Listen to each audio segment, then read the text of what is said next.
Amateka y'ibihingwa ngengabukungu birimo ikawa kuva yaterwa ku butaka bw'u Rwanda mu myaka y'1900 kwinjiza amadevize niko kamara ku ikawa gasa n'agahuriweho n'abanyarwanda.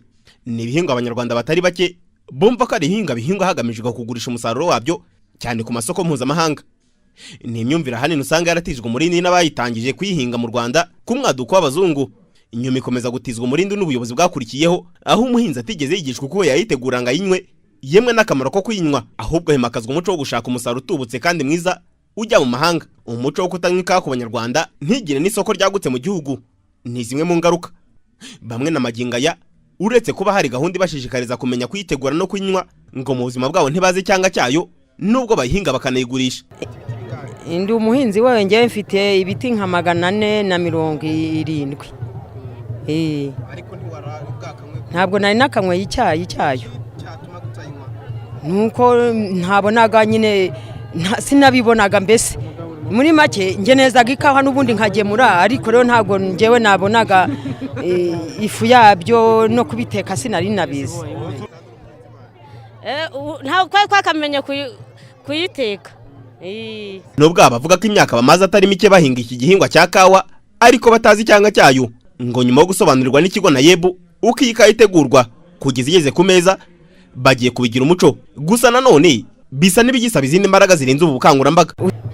Usibye se ko mbonye mbinywa nge mbonye mbinywa no kuyikaranga ndabizi, nanayikaranga nkanayisekura nkanayiyungurura nkanayiteka icyayi nka kimwe.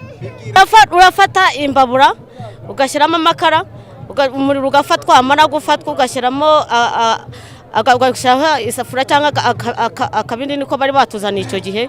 Hanyuma kamara gushyuha ugasukamo za kahu ugakaranga vuba vuba nk'ukaranga imbetezi vuba kugira ngo zidashirira. Hanyuma zamara gushya n'ubundi ugasekura ukayungurura, asigaye ugateka amazi yawe ugashyiramo yavuye muri ya kawa. Ikigo cy'igihugu gishinzwe guteza imbere umusaruro w'ubuhinzi woherezwa ku masoko mpuzamahanga na YEB cyo kivuga ko ubukangurambaga bwitezweho ko abanyarwanda bazagira umuco wo kuyinywa, bityo bikaba byabatera kuyitaho mu kuyihinga, yemwe bikagura n'isoko ry'ikawa nubwo inzira ikiri ndende. Kubera ko bifite inyungu naje kubabwira. Inyungu ya mbere nuko abantu bashishikarira kunywa igihingwa bahinga. Ikindi nuko buriya bigira byinjiza n'amafaranga cyane cyane ibiciro byabaye bitoya.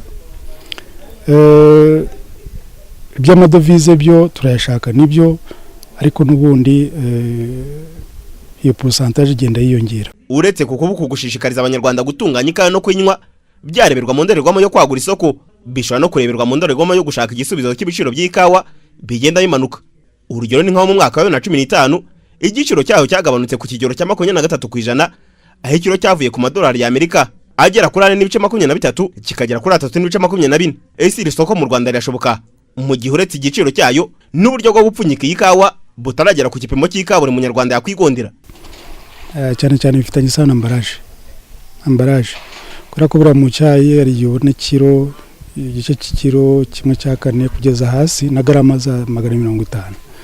Ibyo bintu rero mu ikawa byaratangiye ku buryo iyo ubaze neza ku giciro ikawa idahenze ubwayo, ahubwo ari ikibazo cy'uko hagombye kuboneka na za ambaraje ntoya, ariko iyo gahunda twarayitangiye.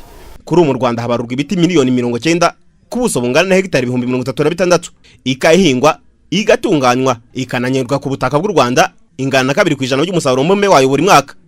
No kuvuga ko 98% by'umusaruro w'ikawa bigurishwa ku isoko mpuzamahanga, ari nabyo byinjije agera kuri miliyoni 60 z'amadolari ya Amerika muri toni 22,000 zabonetse mu mwaka wa 2016 bijyanwa ku masoko yo hanze y'u Rwanda. Ikigo na YEB giteganya ko mu mwaka wa 2017 umusaruro ziyongera w'ikawa itunganije ukagera kuri toni 23,000 zishobora gutanga miliyoni 70 z'amadolari ya Amerika.